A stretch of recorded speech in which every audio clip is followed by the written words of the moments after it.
Assalamualaikum warahmatullahi wabarakatuh. Waalaikumsalam warahmatullahi wabarakatuh. Alhamdulillahi rabbil alamin. Wabihi nasta'inu ala umurid dunya waddin. Wassalatu wassalamu ala ashrafil anbiya'i wal mursalin wa ala alihi wa sahbihi ajma'in wala hawla wala quwwata illa billahil aliyyil azim. Amma ba'du. Hadratal muhtaramin, semuanya yang saya hormati dan saya muliakan, para kiai, para alim, para ulama, hadirin, hadirat rahimakumullah. Terlebih-lebih yang saya harapkan barokah dan doanya dari keluarga besar almarhum ila hayyil qayyum Kiai Abdul Qahar bin Zainal Abidin yang dikholi pada pagi hari ini yang ke-46, utamanya Kiai Nasih sekeluarga.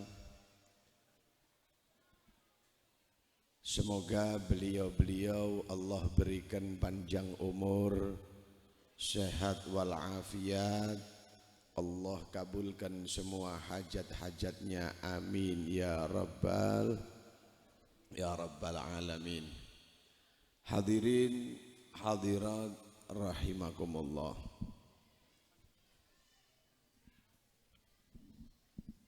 Setiap manusia itu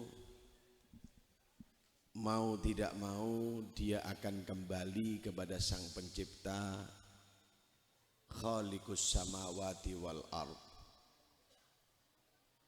Akan tetapi kembalinya manusia kepada Allah Subhanahu wa taala yang biasa disebut dengan kematian itu satu dari dua pilihan. Man mata walam tamut hasanatuh, au man mata walam tamut sayyi'atuh.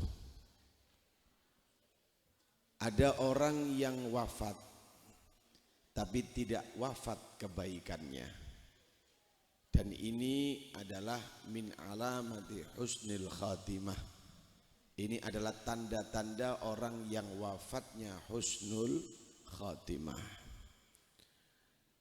Ada juga orang yang wafat yang kedua, walam tamut sayyi'atuh, tapi keburukannya tidak ikut mati. Orangnya sudah wafat tapi keburukannya tidak mati, terus mengalir, dosa-dosa jariyah namanya. Wa hadza min alamah su'il khatimah. Ini tandanya orang yang matinya su'il khatimah, mati jelek. Oleh karena itu, sebelum kita ini kembali kepada Allah Subhanahu wa taala, mari kita persiapkan. Kira-kira nanti tatkala kita kembali kepada Allah, apa yang kita tinggalkan di dunia ini, ma'asyiral hadirin. Jangan sampai kita meninggal dunia tapi yang kita tinggalkan ini adalah maksiat kepada Allah. Jangan sampai kita meninggal dunia yang kita tinggalkan ini adalah kegelapan di atas dunia ini, karena itu akan mengalir terus kepada pelakunya walaupun orangnya sudah di alam kubur. Dikisahkan ada seorang yang diazab oleh Allah di alam kubur dengan diperintahkan malaikat mencambuk orang yang ada di alam kubur ini, si mayit.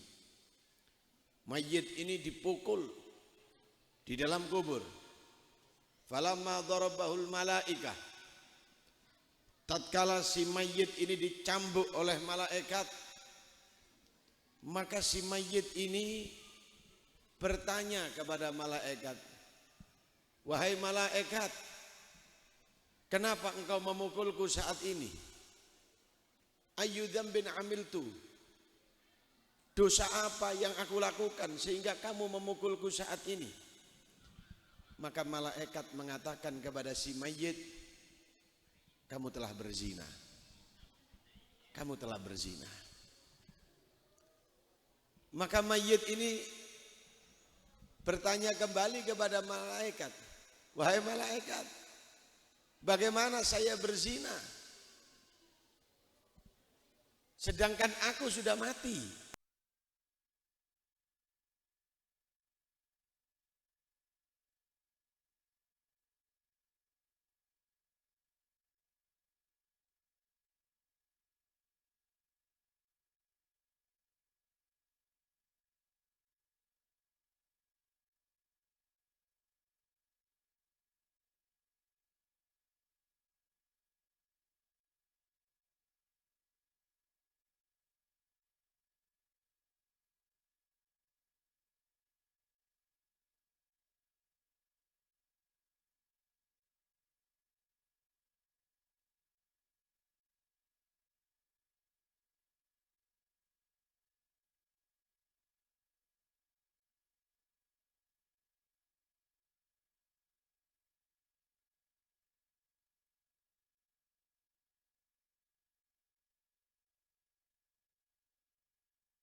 kebaikan itu terus akan mengalir kepada beliau sebelum dicatat oleh Allah kepada pelakunya. Allah berikan dulu kepada muallimnya, kepada gurunya.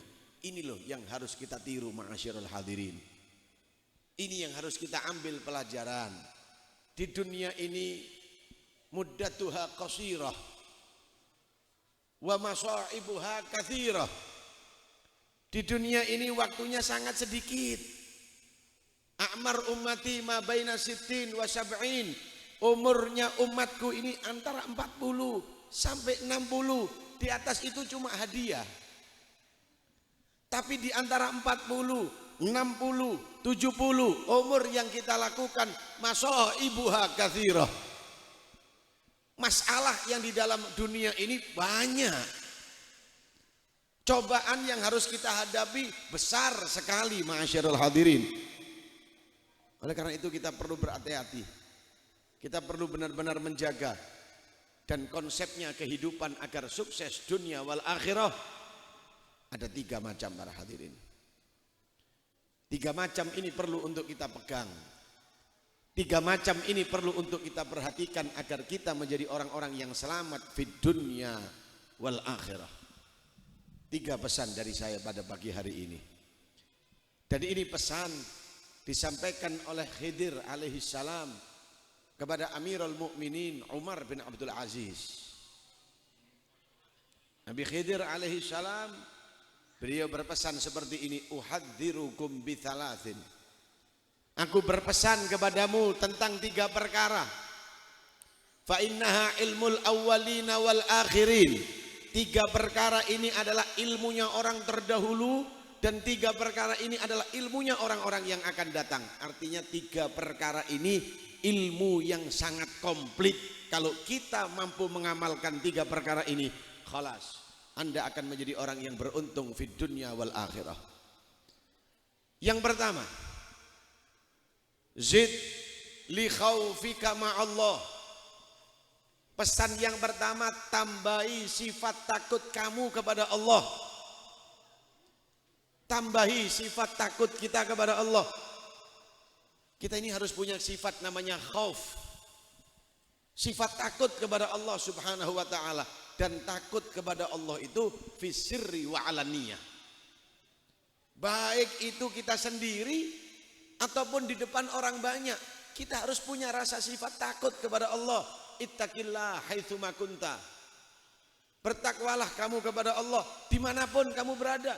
Jangan bertakwa, berbuat baik kalau di depan orang, tapi di belakang orang Anda malah bermaksiat kepada Allah. Itu namanya munafik. Karena sekarang banyak orang-orang yang seperti itu ma'asyiral hadirin. Tal'anuhumus syaitan fi alaniyah wa tushibuhum fi sir. Masya Allah, kalau di depan orang seakan-akan dia melaknat kepada setan, nggak setuju dengan perbuatan maksiat. Tapi kalau di belakang orang, Masya Allah, lebih gawat daripada setan, ma'asyiral hadirin. Kalau ada orang luar biasa, gayanya istiqomah, gayanya seperti orang yang baik, tapi di belakang, na'udzubillah, HP-nya isinya maksiat semua.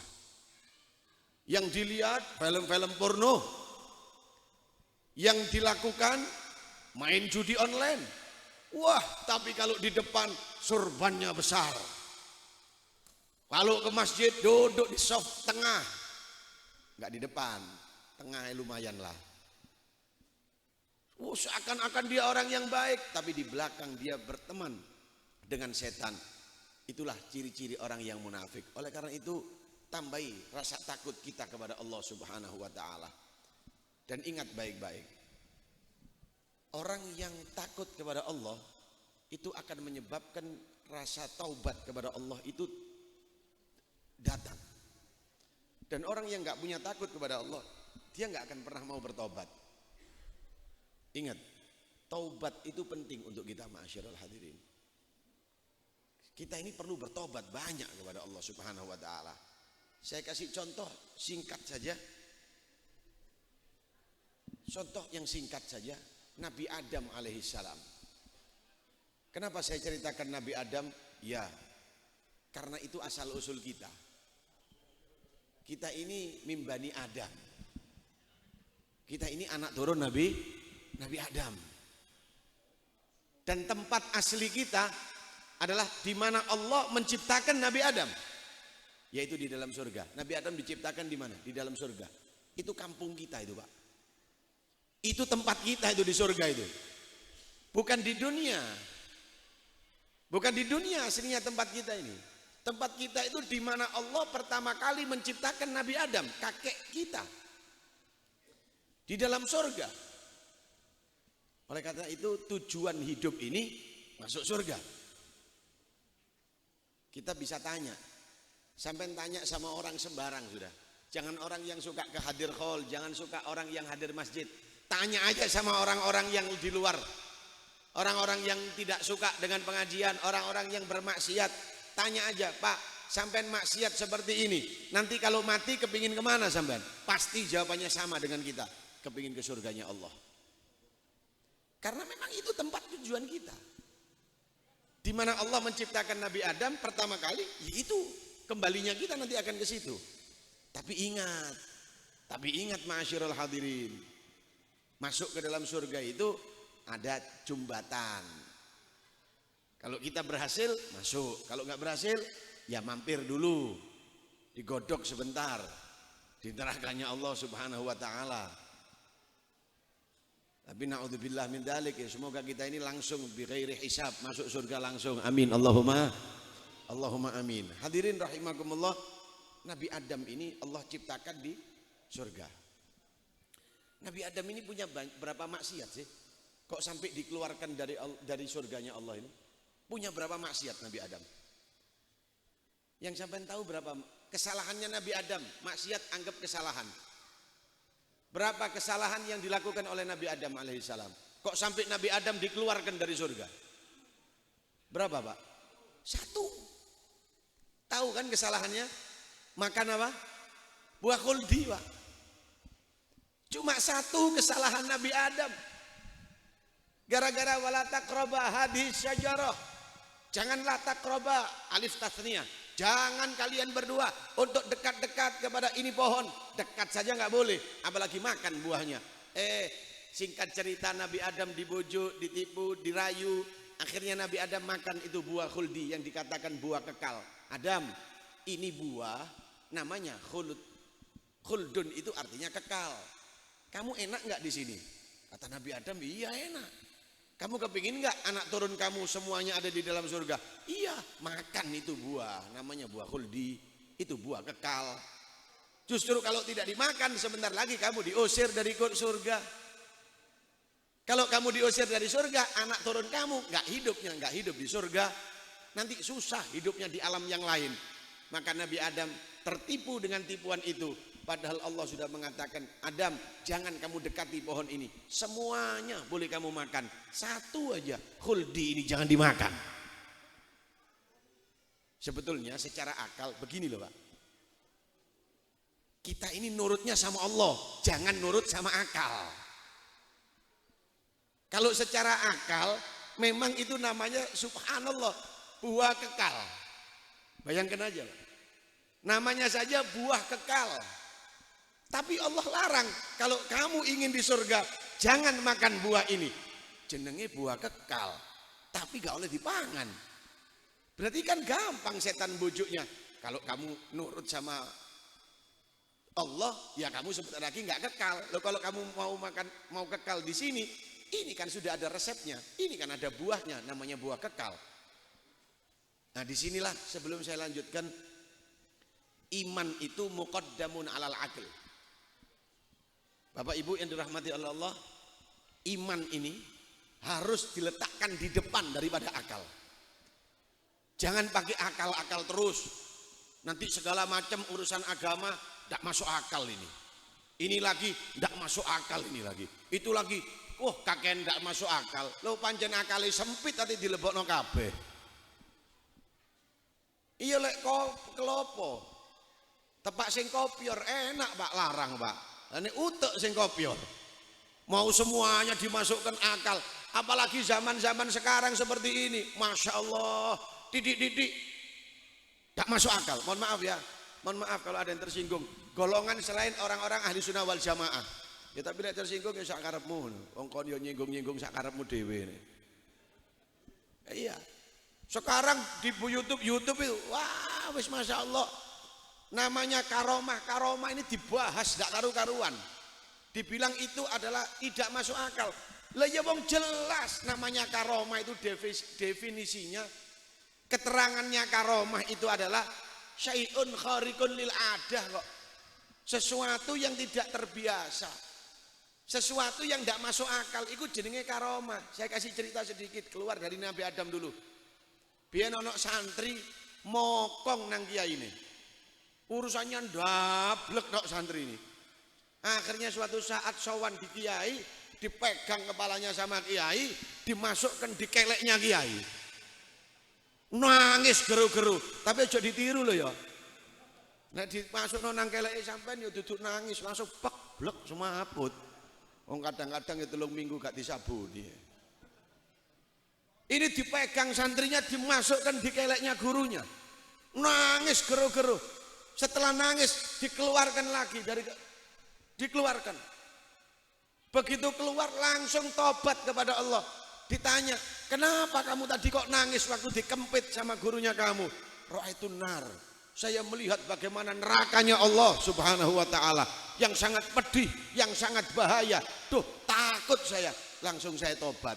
Ngono iku jarine wong, wah cerita apa iku? Gak masuk akal, gak mesti gak masuk akal. Wong mangane tahu tempe ayo masuk akal. Ya tidak masuk akal Pak, banyak yang tidak masuk akal di dalam agama ini. Makanya itu di dalam agama ini ada yang namanya rukun Islam, ada yang namanya rukun iman. Kalau yang namanya rukun Islam itu dipikir akal. Lek rukun iman kok pikir akal, ya ndak nutuk. Antak budullaha ka'annaka taro, itu ihsan. Iman, yakin kepada Allah, antuk minu billah wa malaikatihi wa kutubihi sampai akhir. Iman kepada Allah, iman kepada malaikat. Artinya sampai yakin kepada malaikat. Aku tak takoni wong dunya iki tahu tak ketemuan ambek malaikat, Pak. Kok sampai yakin yo apa ceritane ini? Sampai yakin surga ambek neraka. Kok yakin itu kondi? Oh dari Kanjeng Nabi. Lah kan dari. Kalau ndak iman ndak bisa percaya sampean. Maka itu dikatakan al-iman huwa at-tasdiq. Iman itu adalah bentuknya keyakinan, kepercayaan. Sudah. Kembalilah ke Nabi Adam alaihissalam. Nabi Adam alaihissalam kesalahannya cuma satu. Kesalahannya cuma satu. Subhanallah, kesalahannya cuma satu. Gara-gara makan khuldi tadi itu dikeluarkanlah Nabi Adam dari surga. Anda tahu, begitu Nabi Adam dikeluarkan dari surga, dikisahkan itu 100 tahun air matanya Nabi Adam tidak pernah putus. Kenapa? Menyesal kepada Allah Subhanahu wa taala atas dosa satu yang pernah dilakukan. Nangisnya 100 tahun, Pak. Rabbana dhalamna anfusana wa in lam taghfir lana wa tarhamna lanakunanna minal khasirin. Ya Allah, dhalamna anfusana, saya telah mendolimi diriku sendiri dengan tidak patuh kepadamu. Jikalau engkau tidak mau memaafkanku, maka aku benar-benar akan menjadi orang yang rugi. 100 tahun itu air mata Nabi Adam tidak putus. Bahkan dikatakan sebagian riwayat 200 tahun Nabi Adam tidak pernah mengangkat kepala untuk melihat ke langit karena haya'am minallah, malu kepada Allah pernah berbuat satu dosa. Sik talah, iki dosa apa sing dilakoni ambek Nabi Adam sampai koyok ngono. Satu saja beliau dikeluarkan dari surganya Allah. Alhamdulillah, awak dhewe durung mlebu nang surga wis puluhan juta dosae, Pak. Ngono yo gak wedi blas. Mringis tak santai aja. Masih maksiat ya apa? Aman, untuk mati-matiku yo nang surga. Masya Allah, Nabi Adam yang sudah begitu di dalam surganya Allah, beliau nangis seperti itu. Oleh karena itu hadirin rahimakumullah, mikir baik-baik, mikir kita baik-baik. Kita perlu at-taubah. Caranya satu, yaitu menambahi rasa takut kita kepada Allah Subhanahu wa taala. Yang terakhir, untuk masalah taubat ini, ma'asyiral muslimin rahimakumullah, orang-orang salaf kita terdahulu, para sesepuh-sesepuh kita ini, kalau melakukan sebuah maksiat, dia segera untuk taubat kepada Allah. Bahkan jika melakukan maksiat di satu tempat, dia berusaha untuk tidak lewat lagi di tempat itu. Tahu kenapa sebabnya? Misal, ada orang ini di tempat A, di situ dia berbuat maksiat. Itu orang yang berbuat maksiat, orang-orang sepuh dulu ini menghindar dari tempat itu karena mengingat ayat Allah, yauma idzin tuhadditsu akhbaraha.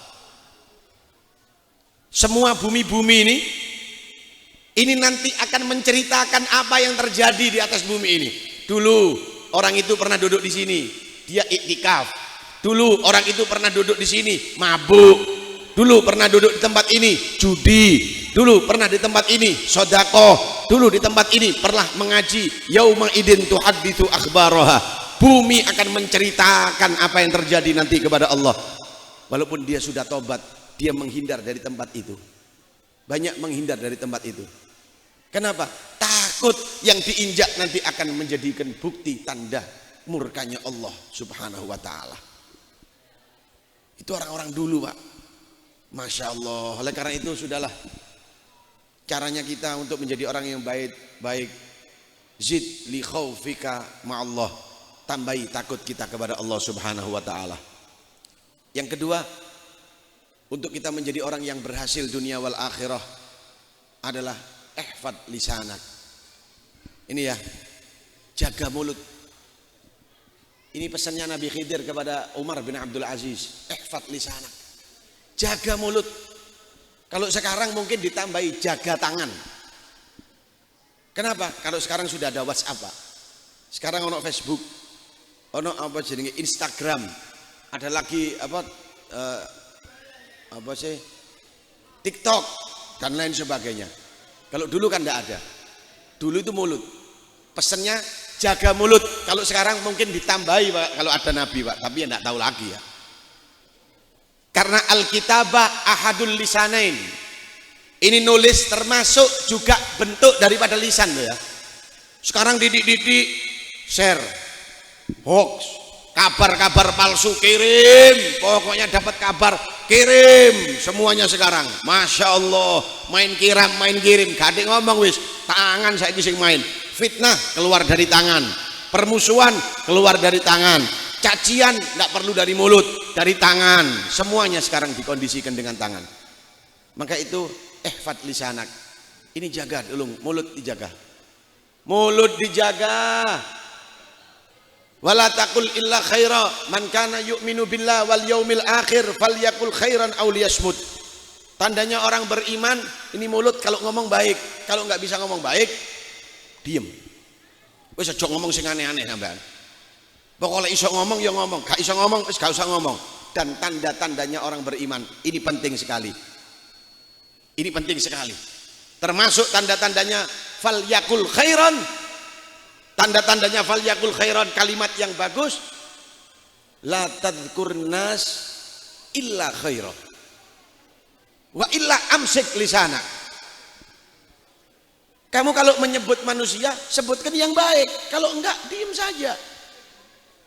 Jangan kamu sebutkan kejelekan orang. Loh kok seneng sampai niki ndolek eleke wong, Pak. Kita ini heran kadang-kadang. Hobi kalau kita ini mendengarkan kejelekan orang. Ono wong tukaran viral. Ono apa? Kok rame ndek kono ono apa? Anu, edi ambek eti tukaran. Oh iya, gara-gara apa? Kepingin tahu sampai ada orang tukaran. Anu ambek iki mari gebuk-gebukan. Oh iya, masalahnya apa? Waduh, subhanallah. Lo mestinya kalau kepingin tahu itu kebaikannya orang, kalau kejelekannya orang lupakan.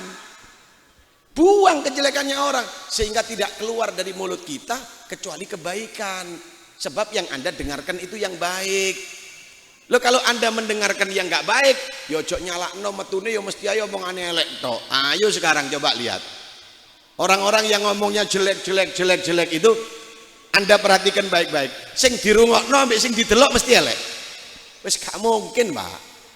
Kalau orang ini hobinya ke pengajian, hobinya ke majelis zikir, duduknya dengan orang-orang soleh, omongannya ya mesti omongan api. Tapi kalau duduknya di tempat-tempat lahu, di tempat-tempat yang berbau maksiat, yang keluar juga jelek. Oleh karena itu, amsik lisanak kalau kepingin selamat. Hadirin rahimakumullah, Nabi itu mengatakan man admana li baina lihyain wa baina fakhidain dakhalal jannah. Siapa orang yang bisa menjamin keselamatan antara dua bibir, mulut, dan dua paha, di antara dua paha, kemaluan, dakhalal jannah, masuk di dalam surganya Allah Subhanahu wa taala. Wis gak ruwet-ruwet. Pokoke ojo ngomong elek, ojo rasan-rasan, masuk di dalam surganya Allah Subhanahu wa taala. Wis, biar tidak terlalu panjang. Yang ketiga, ibta'id minal haram hatta la ta'kula wa la tashraba illa min halal. Jangan dekat-dekat atau jauhilah. Ibta'id minal haram, jauhi yang haram, sehingga kamu tidak makan dan tidak minum kecuali yang benar-benar halal. Lek kepingin selamat ya iku Pak resep Pak. Jauhi yang haram. Baik itu di dalam urusan uang kita, di dalam perbicaraan kita, penglihatan kita, perbuatan kita. Ibta'id minal haram. Jauhi yang haram. Jangan pernah dekat-dekat kepada yang haram. Jangan makan kecuali yang halal. Apalagi diberikan kepada anak istri kita kecuali yang halal. Kullu lahmin nabata min suhtin fannaru aula bih. Daging ini yang tumbuh dari yang haram, maka tidak ada tempat untuk daging yang tumbuh dari haram kecuali Allah akan masukkan daging itu di dalam nerakanya Allah. Na'udzubillah. Ya gak mungkin lah kula kepingin anak kula niki benjing-benjing dadi wong sing soleh, tapi dibadoki teko duit haram tok mbek bapake. Ya ndak mungkin bisa menjadi orang yang soleh. Kalau mau jadi anak yang soleh, maka kasih yang halal. Dan yang keempat terakhir adalah mujalasatus sholihin, duduk dengan orang-orang yang soleh. Iki 4 resep. Tambahi takut kepada Allah, jaga lisan, jauhi yang haram, kumpuli orang-orang yang soleh. Masya Allah. Mahabbatuhum sa'adah. Cinta kepada orang-orang soleh itu adalah kemuliaan. Kalau sudah dasarnya cinta, maka Anda akan bisa menyontoh apa yang dilakukan oleh orang-orang yang soleh. Mohon maaf jika ada kritik dari orang-orang. Ola apa ustad-ustad iwadik surbanan barang koyok wali-wali ya wae. Iya bener sampean, bener tak omong anu sampean. Memang awak iki ngene iki duduk wali ya. Tapi ya wali pisan sih, wali-wali daya, wali jami'il muslimin wal muslimat wal mukminin wal mukminat ngono. Untuk lek duwe anak ya wali murid. Nek duwe bondo rencanane dadi wali kota. Nek dadi wali Allah ya muga-muga ngono Pak. Loh kenapa kok harus model-model seperti ini? Ini sebetulnya bukan model-model, ini bentuk rasa kecintaan.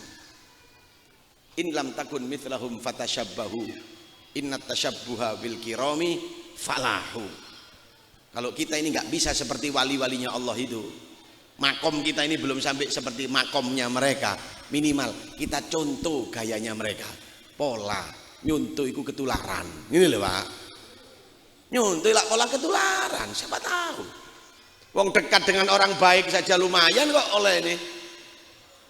Ayo, Terakhir ya, sandal Pak, sing digawe yai, gak kira kececer-kececer koyo mbek sandale sampean. Untungnya sandal kan yo melok diincak mbek yai iki ya. Lha niki secara akal luwe untung malah nggih sandale Kanjeng Nabi melok Isra Mi'raj sampai kepanggih kali Allah. Coba sandal iku digawe Abu Jahal. Oh ya diuyu ya mbek uang sih. Wong kuburane Abu Jahal saiki disawati watu mbek uang lek nang Mekah.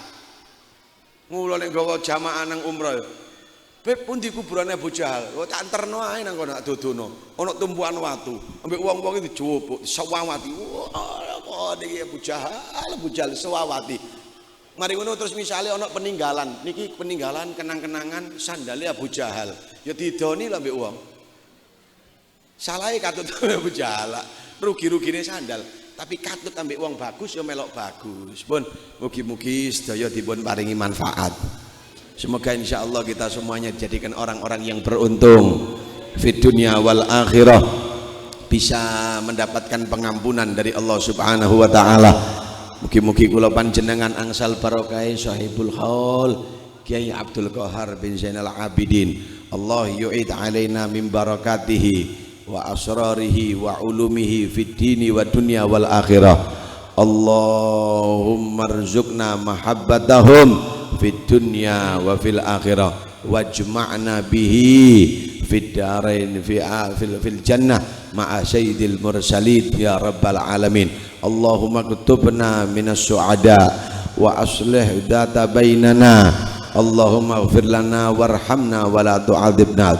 Allahumma asrif 'annal bala wal waba wal asqam ma dhahar minha wa ma batan fi dinina wa ukhrana. Allahumma rzuqna rizqan halalan tayyiban mubarakan fil balad bainal ahli wal walad bila kaddin wala nakad bihaqqi kul huwallahu ahad wa sallallahu ala sayyidina Muhammad wa ala alihi wa sahbihi wasallam walhamdulillahi rabbil alamin. Hadirin, ini yang bisa saya haturkan, salah luputnya saya mohon maaf. Akhiran wassalamualaikum warahmatullahi taala wabarakatuh.